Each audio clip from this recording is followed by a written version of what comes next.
Bonjour, monsieur. Oh, hello. Could I have the wine list, please? Oui, oui. No, I really would prefer wine.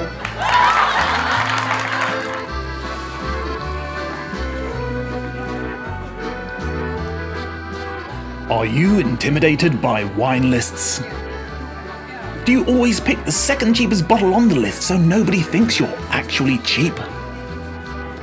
Would you like some handy tips and tricks on how to look like a sort of pro when it comes to pairing the right wine with your meal? Well, with just one episode of Boozy and the Beast, you'll have nothing more to worry about, apart from making awkward conversation with your date.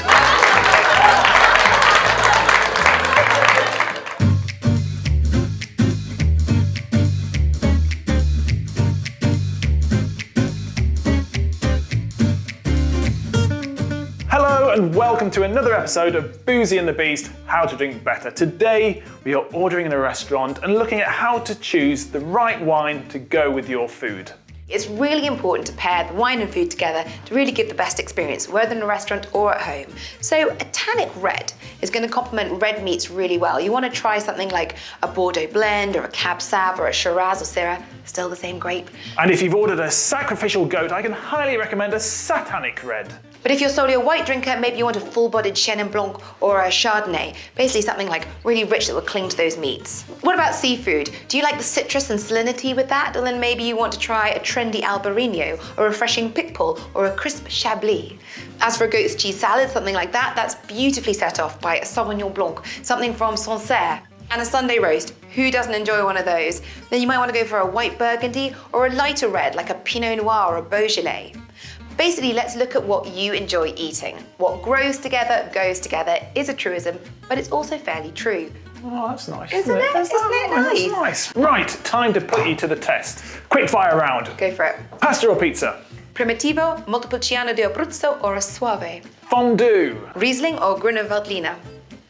Tapas. Rioja or a chilled dry sherry? What about an Argentinian steak? What better than an Argentinian Malbec? Greg's sausage roll.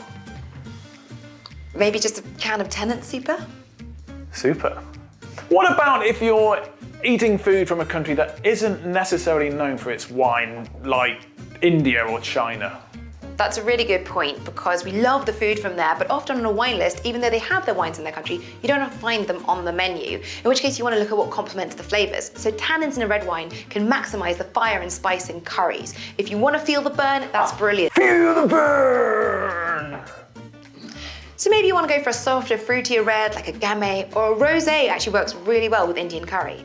A slightly aromatic sweetness also works well with spices in curry and other foods like Thai or Chinese dishes. So you might want to pick up an off-dry Riesling, an Alsace Pinot Gris, or even a Gewürztraminer. If in doubt, for some reason, champagne just goes with everything, darling. This is why our production costs are so high. It's a known companion for oysters, lobster, but can also cut into a steak and pair with creamy cheeses or even a sweet dessert. And remember, if whomever you're dining with has gone for a different dish or has different preferences, then sharing a bottle can be just another false economy. You're already out and enjoying a meal. Don't make a choice which ruins it. Order by the glass and have your very own individual wine pairing. Or make it an extra special night and order a bottle each. But remember to drink both of those bottles in moderation. I think we're legally obliged to say that these days, aren't we? Yeah, we're legally. Okay. Cheers!